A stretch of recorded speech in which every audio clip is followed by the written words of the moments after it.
Okay, let's do some dumb football questions for the road here. You're not ready.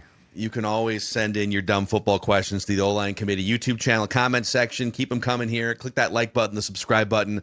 So the first one comes from P. Mackey from Minneapolis, Minnesota here. Because I saw this graphic from Adam Schefter. Because Derek Stingley is going to reset the market at cornerback. You have... Just did, right? He just signed today? Yeah. Was that today? And then Jamar Chase, $40 million. So is the 2019 LSU football team has now delivered $660 million in contract value. Is the 2019 LSU football team the greatest collection of talent that we've ever seen on a college gridiron? Joe Burrow, Justin Jefferson, Jamar Chase, Derek Stingley, Patrick Queen, Clyde Edwards-Helaire was not a bust, but didn't quite pan out. I think if and you're Ed Ogeron just hanging on for dear life with his little they had an voice. edge rusher. They had an edge rusher in there too, didn't they? Let's see here. We'll pull up their They didn't have a stalworthy offensive Was it lineman. Thibodeau? Or no, Thibodeau's from Oregon. Thibodeau he was Oregon, but I think they had an interior guy. Maybe I don't know. Well, I put them right up there with, and you're gonna ding the shit out of me for this. Oh, I put them right up there with the '95 Huskers. Boom, hit them. The '95 Huskers. Stockholm. Listen, God. one of the greatest teams ever assembled. Is that Lawrence Phillips? Yeah, and it was Tommy Frazier. Tommy Frazier, right? The Peters brothers. I mean, that '95 Husker team was ridiculous. Let's pull them up here. That being said, since 2000s and on, I would agree that LSU football team was the best football team that we ever saw in college. I don't know about that. What about the 01 fucking Miami Hurricanes? Team? I know. Dude, that was you another talk one. about it. You just said it, though. Jeremy Shockey, Warren Sapp. Dude, they Clinton Portis. They had Vilma. They had so many people on that team that were studs. Ed Reed. Was Ray on that team? No, Ray was 99. Wasn't he 99? Yeah, Brian McKinney was on that team. Dude, there was too many guys. I think you're talking that team was way more stacked than any team has ever been. I don't know, dude. The LSU team was ridiculous. Listen, they also don't. Those guys now would have made way more than $600 million. The salary cap is only boomed right now, and that's why the 19th class is striving. If you took the 01 class and put them in right now and said they are all free agents after the first 4 years of their NFL deals, it would be over $1 billion. Like, those dudes were studs, dude. Didn't Eric, what's his name, go there too? We just met his brother. Winston? Was Winston on that team? Eric Winston went to, yeah, dude, like, there's some of the biggest dudes ever went there. Yeah, the 01 Miami team would definitely rival that because they also beat the living shit out of the Huskers that year, I believe. Sorry. Someday you guys will get back to your not anytime days, soon. Jay. Not anytime soon. It's okay. Hey, you went bowling. You went bowling last year. I mean, we can't just be ski-uma all the time. Row the boat, Ski-U-Ma, go Yeah, golf. you're right. Could be national champions either. That's okay. right. We all can't. How'd that national championship game go for you? I can't remember. What year was that? Both of them were terrible. Oh, yeah, that's right. Just okay. We're rubbing salt in wounds. Hey, you know what? We had to lose them so they could win them. That's what we say. We paved the road. That's right. We got us in there, damn it. We laid the bricks so you could run. That's right. By the way, the 2019 LSU offense averaged a tick under 50 points per game over a 15-game schedule. It was so stupid. Including 63 on Oklahoma in the semifinal. It was so stupid. It's ridiculous. Let's get to the next one here. All right, to the audience from Tony Owens. How difficult is it for continuity and chemistry when a bunch of free agents are signed to a team? And then, some of your friends get cut to make room for those guys. Seems like hard feelings could exist. How does that work? I don't think there's really any hard feelings. If you let your emotion control things that happen in the NFL, you're not going to last very long. You have to understand that it's a business side of it, right? I'm not saying emotions on the field. I'm saying emotions from what the front office does to build their roster. You have to understand it's bigger than you. And are you bummed to see your buddies leave? Absolutely. Does it suck? Does it hurt? Yeah. But you can't shun the new guys that come in because the ultimate goal is you still want to go win a Super Bowl, right? And if they felt like that was an upgrade or they felt like, hey, bringing in free agents to battle it out, that's just the nature of the NFL. And if you can't accept that, you ain't going to last. Like if you can't accept that you're going to be competing for your job every single year, regardless if you're high paid, if you're in the middle of the road, whatever, unless you're a fully 100 million guaranteed type of guy, you truly are fighting for your job every single year. And if you can't continuity, everyone get on board with that, then you're not going to be around anyways. 200%. Exactly what Jay said, because if you try to start a fight with the new guy right away, everybody's just going to be in a big war, and it's going to be a problem. Like, instantly, we are sad to see people leave, but you're still excited to see the new guys come in and maybe even meet new friends and stuff like that, and just things that you've heard from other people. But I think at times, people have the misunderstanding, like, we are there to work together. And if the boss man upstairs said, hey, you got to compete for your job this year, then you're competing for your job. It is what it is. Like, dude, I remember every year, it would always feel like we were all competing for our jobs. Like, nobody was ever like, oh, you're safe. No line coach was ever like, listen, you don't have to work this year. You're good. Like, it was always, everybody always had to move their ass. Everybody was always had to do more. It was great though, but that's what made the NFL the NFL. And Jay's right. If you didn't like it, they found out quickly and they booted you. Yeah, I think the thing I'm curious about is you sign a new contract and now it's like you're moving to a new city with your family, and is there outreach early? Like take the Vikings, they bring in the 2 Colts offensive linemen. If you're Brian O'Neill, are you reaching out to Will Fry? Are you just waiting until you run into each other in the weight room, or how does that work? No, you'll get their number and you can reach out to them. Or like I remember when I came here, I got everybody's number and reached out to everybody and said, what's up? But for the most part, you definitely want to reach out and say hello. You don't want the first time you see someone to be in OTAs. That would be awkward. Like, you want to get to break the ice a little bit. Unless it's someone, like, obviously not in our room. Then it would be like, I don't really give a shit who they are. It's more your positional room. It's really just your positional group. Like, if we signed a new O-lineman, I wasn't reaching out to a DB like, welcome to the team. The new slot cornerbacks. Yeah. I'm not going to lie to you, dude. Like, the first day you'd show, I'd be like, who the fuck is that guy? And they'd be like, oh, we signed him in free agency. I'd be like, why? These guys are stupid. We need another one? Okay. That's interesting. It was great. No, but the minute you sign someone in your room, guys are always reaching out right away, and everybody was always friendly. I remember I was pissed when they signed Boone. Yeah, I remember you telling me that. I was hot because I thought I was going to have a chance to come compete for the starting left guard spot, right? Like, looking at the room, looking how things were working out, I was like, okay, there's going to be an opening at left guard. And then the free agency signing, right? Boom, Alex Boone, 26, whatever it was. I was like, well, I'm not starting at left guard anymore, right? So there's always a little bit of that, but I wasn't mad at Boone. Right? Like, if anything, you just understood what your job going forward was. Like, okay, he's going to start at left guard. Like, there's no doubt about that, barring terrible injury, whatever it might be. I'm still going to go push him as hard as I can because I'm going to play like I want to be a starter because that's how I'm going to make this football team. Right? And that's the mentality you have to have when the big free agency comes and you're a depth piece that thinks you're going to be in that. If you just go and look at it like, oh, I'm not going to play, then you're going to be cut. You're going to be gone.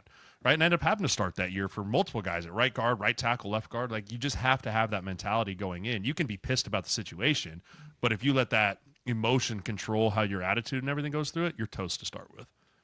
Boone's walking around. Who's leaving all these banana peels on the ground as I'm walking through? I met him in the parking lot of the Town Place Inn and Suites. I'll never forget. Yeah. What's up, man? I'm the Rhino. Who? Alex. Oh, got it. You introduced yourself as the Rhino to Jeremiah? Oh, of course. So he signed his contract. Rob Brzezinski had to come down and be like, you can't do this. It needs to be Alexander on paper here, or our business office. The Rhino's fine. Just draws a picture of a rhino on the signature. I remember your argument was, it's how I signed for my house. It's like, yeah, no, we're good. I signed my house like that, too. It's okay. It gets paid. Don't worry. They don't complain.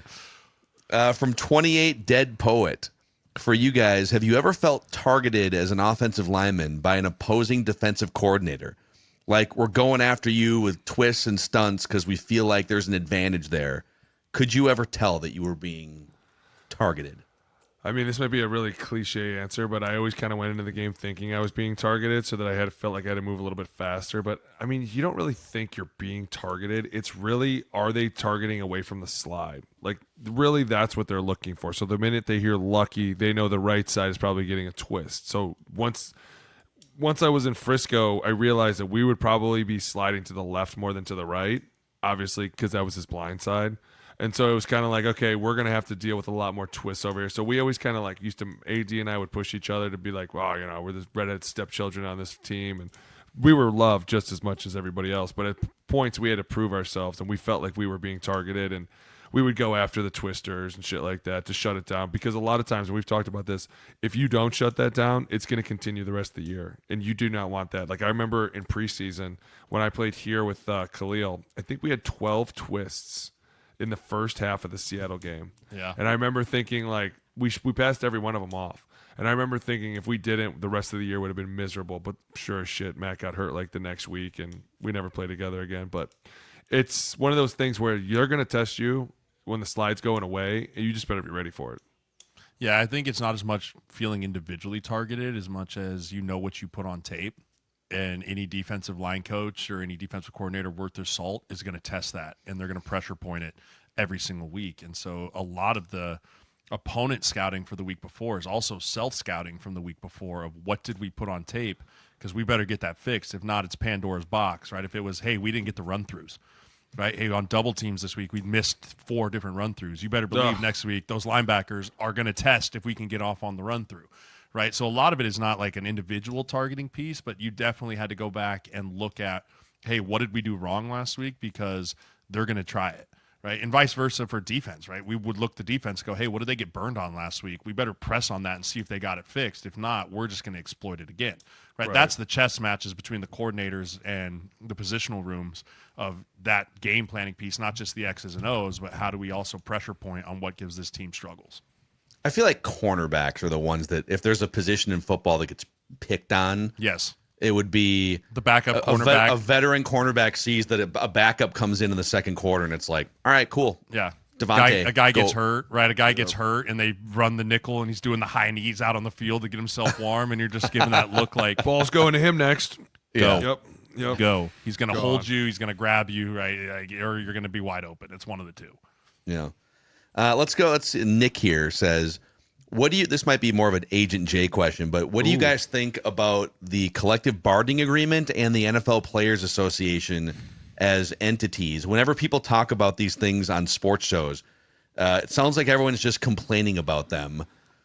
The CBA especially. I love the CBA. I think it's great. I think the CBA, if you get to know it, it's not really hard to understand. You kind of has to be, I feel like they really dumbed it down when you sat in those PA meetings. Like, they try to go over why things are the way they are, and a lot of it is because they explain this every single year. The guys before us didn't have it as good as us, so a lot of it is like, hey, listen, the more we can try and get for ourselves and for each other. Now, I'm not gonna lie. If you sat down and read the CBA, it'd be really hard. But after living in the life for a long time, you learn to really appreciate it, and it's a lot. Yeah.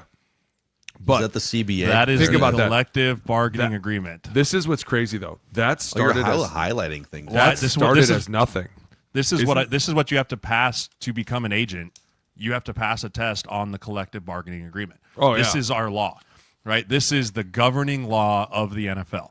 And it's why so many people that are lawyers and whatever think they can just come in and be agents. No. There's certain language that you have to understand. What's accredited? What's an accrued season, right? What's the difference between being on NFI and IR? Does that account for certain things, right? I agree with Boone. I love the collective bargaining agreement. Are there things I think we can push to be better on? Oh, absolutely. Yes. But the capital B billionaires, they have a lot of really good lawyers too, right? They have a lot of really good counsel. They're really that goes good to war counsel, on dude. these things all the time.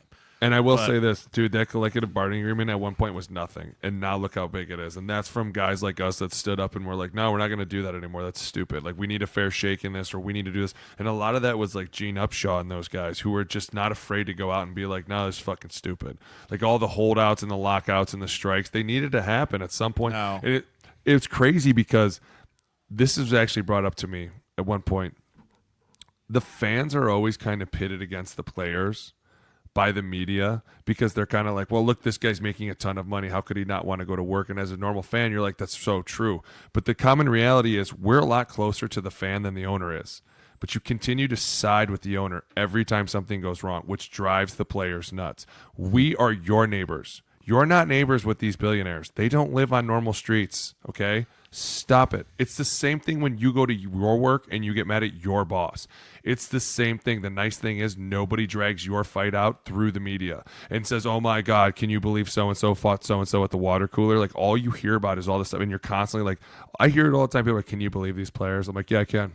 It's really hard to get this job, and the minute you get it, you don't take shit from anyone. That's how this goes. But at some point, somebody had to stand up and go, we're not taking any more shit. And the rest of us had to be like, okay, and we have to be firm on this. Like, that's what's so hard about the NFL and trying to be a part of the PA is that you have to be firm. Like, I remember multiple times people were trying to like, hey, we should go and do a strike. And it was like, but you can't, because you can't guarantee that every single 1,500 one of these players is not going to show up. Because if even one guy crosses the line, even one, the whole thing is wiped. Right? Because once that one guy crosses over, well, now the whole thing is done, and all of a sudden the teams are going to be like, now we have him, and if you rest of you don't report, you're all fired. Like, and instantly you're like, why'd this one guy go back? Probably because they enticed him, or maybe because they used to go to the younger players and be like, if you guys don't show up, we're going to cut you. We'll cut you. And instantly it was like, well, you can't do that. And it was like, oh yeah, says who? Says and all who? And all of a sudden it was like, we need a fucking CBA. We need to control this. We need to regulate this. Now I will say this shit has gotten out of control. At some point, they crossed over a line where they were like, well, we don't want to get hurt. And it was like, well, what the fuck are we doing out there on Sundays? Getting hurt, stupid. Like, you have to prepare yourself to get hurt. And at some point, to be great in this game, you have to beat the shit out of yourself. And that's where OTAs went way down. And that's why all this has become such bullshit. And all of a sudden, first 4 games of the season, everyone's like, don't count those. Don't count those. And it was like, I don't ever remember coaches going, don't count those. I remember coaches going, it's fucking live day. It is bow up drill. And it was May. And you were like, but I'm not wearing any pads. And they were like, sucks to be you, kid. Get your ass out there. And you were like, okay, I'll figure it out. Like, We've come so far that now everything is a walkthrough. Right, wrong, indifferent, whatever it is. The CBA is actually really cool. And I understand people don't get it. But when you do get it, you're like, that makes sense now. That makes sense as to why they treat us like this. I totally get this. Or why they do what they do. Or why they say what they say. Or why the language is the way the language always is. Like, it just makes sense when you read the CBA, which is really fun once you get down to the nitty gritty of it. Which I did. And I studied my tail off for a year. And you have to be well versed in it. You have to understand, because there's a lot of stuff that teams will try and pull over on you. There's stuff that teams try and slide into contracts that set precedent, right? It's very much like, Lord, like don't set a precedent. Don't do it. Or anything you try and push back on, like, I don't want to set a precedent for that, right? Because we'll go back and we'll look at contracts and we'll look at the way things were treated and be like, well, the Commanders did this last year. Why can't we also do this year in this contract or this, that, and the other thing? There's just a lot of moving pieces that go into it. The PA, on the other hand, I have mixed feelings about the PA. I think everything they want to do is very good, and it's a lot of sunshine and roses and kisses, and we're going to do all these things. They just don't have the bandwidth nor the manpower to do all the things that they need and say that they will do, and that's just what I'll leave it with on that. Yeah, on the CBA front, so you don't have to be a lawyer to be an agent, right? You just have to pass the exam. Certified. But a lot of agents have lawyer backgrounds, right? Can you parse all that apart? So a lot of agents have lawyer. It's really just being able to identify and read contracts, right? And because most of the contracts in the NFL are pretty ironclad when it comes to standard contracts, it's the addendums and that type of thing that you have to be able to read through and see and catch and make sure there's no errors and where the numbers and that type of thing are stretched up. But no, you don't have to be a lawyer, right? Because, like I said, I don't have to Rosenhaus is an agent. You I think don't have he's to passed pass the bar? Like, I don't have to pass. Like, fuck out of here. God. Like, this is Jay, my tell me law. about the bar exam. This is my That's law. the bar exam this right there. This is the bar. If you can know this and pass it, it's You're great, good. right? And the thing that screws people is the agent exam is an open book test. It is. It's an open book still test. Fail. But the problem is they fool you with that. They say, oh, it's open book. And they're like, oh, okay, I don't even need to study. I'll just be able to find it. But then if you don't know where to look, you don't know how to apply it. It's timed, right? It's timed. Okay. Right? And it's not just the CBA. It's the agent regulations. It's the PEDs. It's the SOAs. It's like all the other stuff we have to deal with. And so they'll give you a gazillion materials. And then you're like, oh, I have to be able to find all this within 90 minutes or however long it took. Yeah. Dude. Is it It was hard? like a, it was like Is a, it hard? It was like a 30% pass rate. It wasn't hard. 30% It like wasn't of people. hard. Yeah. It wasn't hard for me, similar like because I lived it. Right? Half of the stuff in there I lived through. Right? I lived through going on IR and did that count to accredited season or not? Or I understood how to do the rookie reservation pool or all that stuff. Like for me, I didn't think it was hard. Right? Did I have to study and make sure I was on my P's and Q's so that I didn't get messed with anything? Absolutely. But it wasn't like I remember I passed it the second I hit submit. Right, I was not even. I called my partner Zenner, who we took at the same time. I was like, "Hey, congratulations!" He's like, "Congratulations," because I knew they didn't tell us till September. But like, I was so confident when I turned it in. I was like, "There's a 0% chance I failed that," which is not how most people are. Most people are like, "Oh, I don't know," and you can only take it once a year. Guess You your can only way, take it luckily. once a year. You know, Once I took a Spanish language placement class from high school to college. One, you know, you're supposed to take a language in college or whatever, and they make you do a 30 question test to see how much of that language you know, so they can place you into it. And I remember taking that test as like an 18-year-old, and they make it hard on purpose so that they can weed out who shouldn't be in a 3,000 level class. And I remember wildly guessing on probably 25 of the 30 questions because I was like, I don't know. And I must have guessed so well that day. And they placed me in like a 3,000 level Spanish class. Oh my god! And the first day of class, the instructor says, "This will be the last day you're allowed to speak English in my class." And I'm looking around like, "Holy shit, are you serious?" And everyone else is super chill. Yeah. And I remember walking up to the instructor saying, I think I'm in the wrong class. Like, well, you tested in here. Why don't you just stick it out? And I don't know. God, I somehow stick it passed out? it.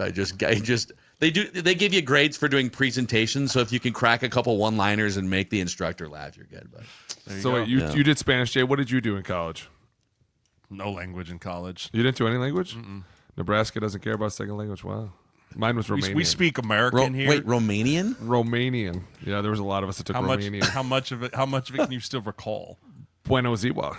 Ce mai face? Oh, Oh, dude, there was so many. Are those it's kinda curse like- words? Do you just No. remember the curse words? No, it's hey, how are you? No, it's kind of like Russian. It was actually really funny. It was a good time. We had a good time. Yeah. I could not do Spanish. I'm sorry. I just couldn't do it anymore. I did No Spanish in high Romanian school. wasn't it? I did Spanish in high school. Yeah, so did I. That's why I just couldn't. I wanted to change it up. Yeah. So Jay's like, I speak West Coast offense. Yeah. That's the language I Donde speak. está I la speak biblioteca? football, stupid. What are you talking about? It's Nebraska. I We speak American here. Have you seen the 9 to 5 team? Oh my god. Went from 6 to midnight. This is another new segment, actually. Every single week, we're going to give Jay 60 seconds also to just reminisce about about a Nebraska. random Nebraska football team. A 1971 90. national championship team? Tom Osborne. Oh, let's go. Oh, you are such a You guys know loser. Brooke Behringer, right? Hey, click that I like love button and the subscribe button on the O-Line Committee YouTube channel here. And so great. we'll see what the second wave of free agency brings. Can't wait for next week's As Aaron Rodgers World Turns update, too. Yes. All right, for the Rhino, for Jay, I'm Phil. This is the O-Line Committee. We'll see you guys. F1 China Grand Prix this weekend. God.